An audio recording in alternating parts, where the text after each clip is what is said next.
We often avoid talking about death, and Colorado long avoided putting rules in place for funeral homes.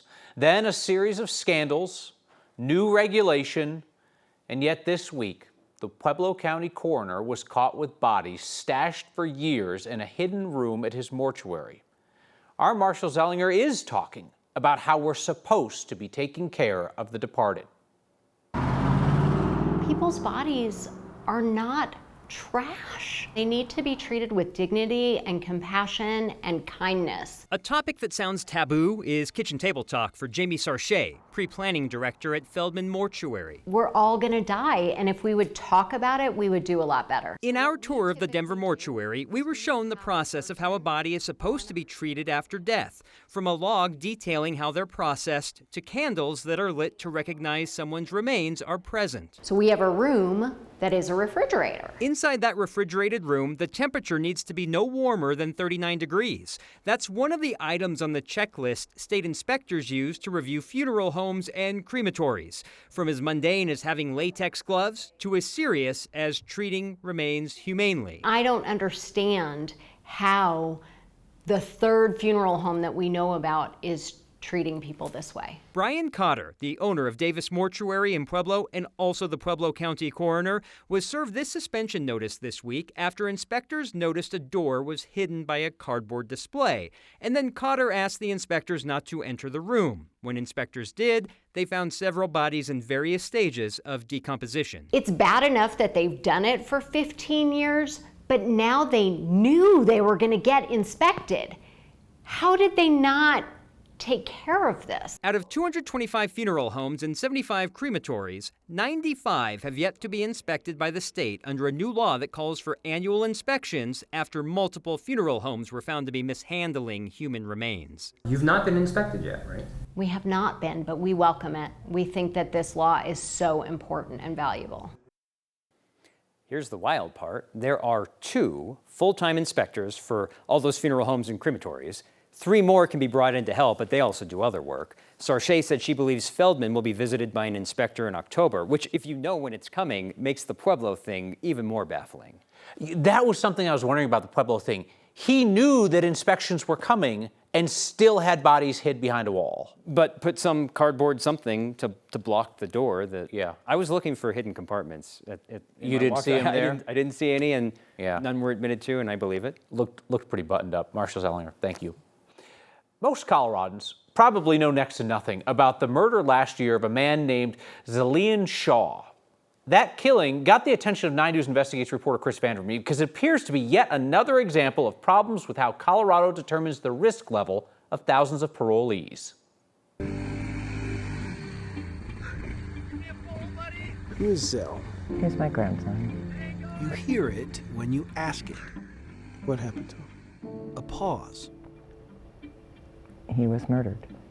A silent acknowledgement of the weight of the words that follow. Well, above being devastated, I was angry.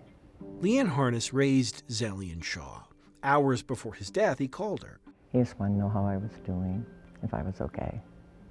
And I said, I'm fine, how are you? He said, I'm struggling, Grandma. I said, I know, honey, but you've got us. You come back home? He said, I'll be there this weekend. DeAngelo Lurks was on parole when Denver police say he fired one shot at Shaw, a man Lurks did not know. I want him to have due process. I want him to go through the system and things to be done correctly. But emotionally, I of course have other thoughts. At the time of the murder, 9 News Investigates found the state considered Lurks low risk to reoffend, a designation that subjected him to less supervision, fewer check-ins, and drug screens. But we found that designation, low risk, was built on a series of errors, some dating back a decade to a time when Lurks was still in prison and, according to records we found, considered the furthest thing from low risk. 2016, very high. 2017, same twice. Then in 2018, a sudden and dramatic drop in his risk level. A drop, our analysis shows, was not based on a change of heart, but rather a change of scores. Take section 1.5, number of prior felony convictions. In 2017, the assessment properly noted 3 or more. Yet in 2018, the assessment found none. But those are scores that shouldn't change. Right. And it's a lack of common sense is probably the worst part of it all. The assessment's conclusions are point-based. The fewer the points, the lower the presumed risk. The errors helped push Lurks's risk level down considerably to moderate. Paroled in 2023, Lurks remained moderate risk until May of last year, when his risk level dropped again, thanks in no small part to a new series of easy-to-spot errors. If in 2023 the answer to the question, prior sentence to community supervision as an adult, is yes, what should that answer be in 2024? Yes. Community supervision ever been revoked? 2023, yes, that's true. 2024, no, not true. I wasn't surprised. Harness is now one of many families we've notified of the errors we found on the assessment scores of parolees now accused or convicted of serious crimes. Scores that shouldn't change so often the state remains unable to quantify it. It's not yet clear what caused the errors on the Lurks assessments. Zillion was my hope to take over the house and have the property and build a life for himself. Harness wonders It makes no sense. why no one spotted these errors sooner. Chris Vanderby, 9 News. Chris has now identified scoring errors on more than 24 parolees now accused or convicted of high-profile crimes. And yet the governor and Department of Corrections continue to refuse to sit down and explain this and their fix to the public. President Donald Trump is threatening harsh measures against Colorado if this state doesn't free a prominent election denier who's serving prison time for breaching a voting system. Former Mesa County Clerk Tina Peters, a Republican, is just starting a 9-year sentence, convicted of sneaking fellow election conspiracy theorists into her county's election systems. President Trump did not come to Peters' defense during her prosecution, her trial, but he's since taken up her cause. Peters was convicted on state charges, so the president can't pardon her. That would be up to the governor. Trump's now making fresh threats to punish Colorado if Peters isn't freed immediately. He also said that Peters, quote, did nothing wrong except catching the Democrats cheat in the election. Our next conversation tonight is with another county clerk and elections official in Colorado. Democratic County Clerk and Recorder Josh Ziegelbaum of Adams County says he thinks that Peters deserves to be in jail, and he's wrestling with whether Colorado Democrats should gerrymander away Republican seats in Congress if President Trump punishes Colorado for keeping Tina Peters in prison.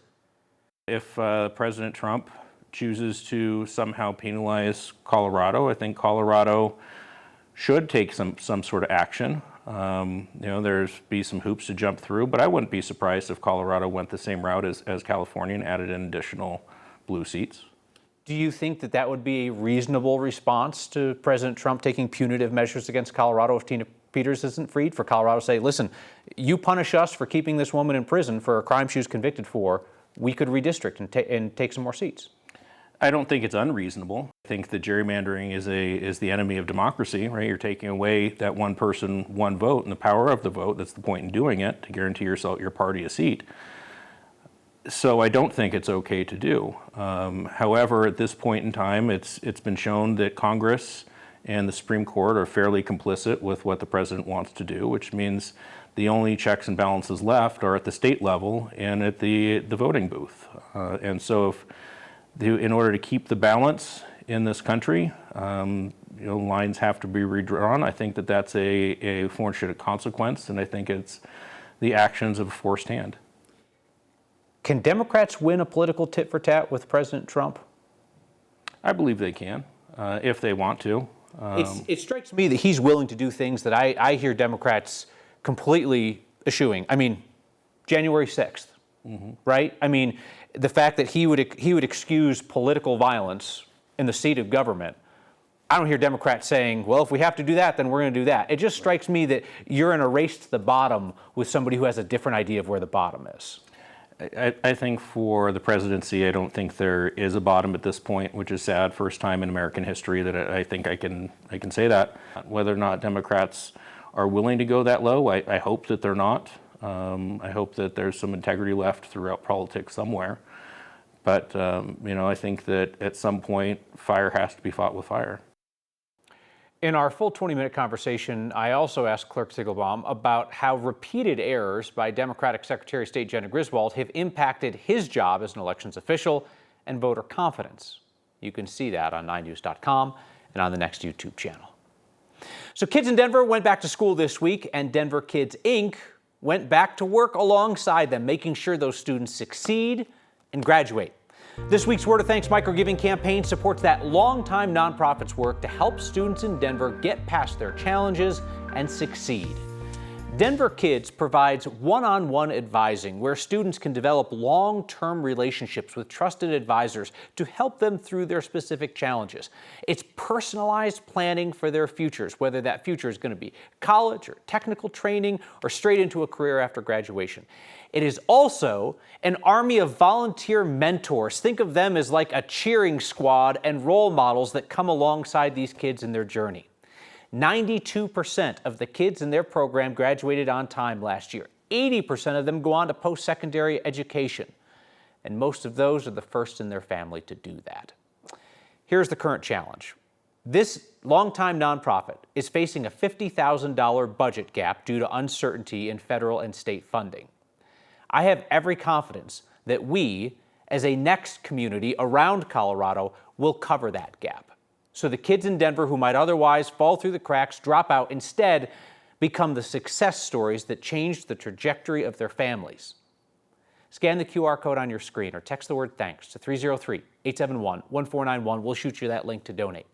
Nearly 6,000 of you have signed up to make a monthly donation to the Word of Thanks Fund. You put in your info once. Each month, your donation's automatically split to help every nonprofit we feature.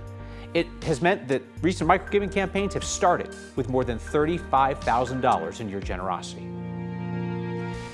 Remember the governor's foolish pedestrian bridge project that he agreed to abandon? Well, some Democrats tried to help cover the state's budget gap by taking away the governor's slush fund that he was going to use on the bridge. My good news is I'm going to have my 6th great-grandchild in January. It is generation after generation of good news. Our Friday tradition. We set aside the headlines and hand the mic to Coloradans to talk about the good in their lives. That's next. Colorado's governor is now the latest high-profile Democrat from this state to express concerns about the sale of 9 News to the parent company of Fox 31, which says the stations will be combined. 9 News' parent company, Tegna, is being acquired by Nexstar, which is the largest owner of TV stations in America. Monopolies do not work, Governor Jared Polis said today on social media, called the deal troubling, saying, quote, "We value a free and independent press and welcome the oversight and transparency driven by our local media." Polis joined Senator Michael Bennet and Denver Mayor Mike Johnston in opposition to this sale. None of them has any authority over the deal. Attorney General Phil Weiser, who could potentially take legal action, has also expressed concerns. The head of Nexstar praised the Trump administration this week for supporting media deregulation, a goal that is shared by the Republican majority on the FCC, which would need to approve the deal. Colorado's legislators are looking all over for money to close the state's $800 million budget gap. Last night, a group of Democrats tried unsuccessfully to take away the governor's slush fund that he tried to spend on a pedestrian bridge on the front lawn of the state capitol. Polis had planned to spend $10 million out of that fund on the bridge before public opposition, bless you, caused him to abandon the project. Representative Tammy Story, Democrat from Conifer, ran a bill that would have used more than $300 million of leftover pandemic funding to help balance the budget and to fund an affordable health insurance enterprise. Rep. Story says that's a better use of pandemic funds than that bridge thing or whatever the governor decides to do with it next. Given how irresponsibly these dollars have been managed thus far, and while the state is in the midst of a health care insurance financial crisis, along with ongoing and ballooning food insecurity, we believe the remaining funds should be utilized to prioritize Colorado's urgent needs. Representative Story's proposal died in committee. 7-4 vote that was not along party lines. The state's budget director had come in to argue against moving those funds. He said about $15 million that's currently in the slush fund is being held in reserve for the state's emergency management operations, which could lose some federal funding. They say the remainder of the governor's fund could be used to close that budget deficit. Corey Reppenhagen, I braced for the heat again today. I know you told us it was going to be cooler, but for some reason I didn't believe it after so hot for so long. I know, we were just locked in that pattern. We didn't know anything else existed, but it was a really comfortable day, and it'll be the same tomorrow. Rain chances will be intermittent over the next 4 days. Right here we have a heavy rain shower coming out of the Jefferson County foothills. Some of that will include the South Denver metro here over the next hour. As far as our rain chances tomorrow, early tomorrow morning we could catch some light rain, some drizzle, some mist, and then later on in the afternoon about a 30% chance to catch one of those lighter afternoon showers. Really not too much impact tomorrow. A little bit more impact on Sunday, where we're watching Monday actually for the potential weather impact alert here, not the weekend. Those are just isolated stuff. The reason why we're watching Monday is because widespread heavy rainfall will be possible, and it stays cool for the rest of the week, Kyle. When we return, dozens of Coloradans living with diabetes celebrate a major milestone. All 90 of us can celebrate 50 years of not getting beaten by diabetes. After 5 decades of fighting, man, they deserve a medal. Hey, look at that. They're getting one. That's next. Medicine changes, evolves. For 90 Coloradans with diabetes, they have witnessed that change themselves in the 50 years that each of them has held type 1 diabetes at bay. That is an accomplishment. Deserves a medal, I'd say. Dana Davis. Today we're doing a medal event, and it's for people who have lived with type 1 for 50 years or more. Jason Carey. It feels great to be a part of this. You know, I was one of the original patients here. That gets emotional when you realize you're told something negative and you just make it a positive. I'm extremely grateful to my parents and my family. It's a never-ending carousel of ups and downs. You're high, you're low. Only you know where you are. Renee Keeson. My good news, it's been a long time, but the Denver Broncos are looking good this year. Nancy Magoon. I'm feeling great that I'm still alive and that I'm here. My good news is that I've been a diabetic for 50 years. My blood sugar level and my A1Cs are all at a great level. I'm in better control than I have been for the past 50 years, and that keeps me living, and I look forward to more living. I find that we're all a little feisty, and we all show up for the fight, and we all keep going. My good news is I'm going to have my 6th great-grandchild in January. And you're here for it. And I'm here so far. My good news is that I got an award for living, thriving for 50 years with type 1 diabetes. My good news is also that this weekend now, I get to sleep all weekend. Our thanks to the folks at Denver's Barbara Davis Diabetes Center for letting us stop by and celebrate. We are back with your feedback next. Up and down feedback, all from Threads tonight. Mark says, you guys are losing viewers for a reason, lame. Max says, gotta love the work you guys do for causes of all kinds across the state. Thank you. Sandy, not a fan, says, your reporting harms half of Colorado. And Karen, I am so grateful for 9 News giving you the platform to host a show like Next. May you be broadcasting for years to come. And that was just the conversations on Threads tonight. It would be boring if we all agreed, right? And sounded the same. See you next time.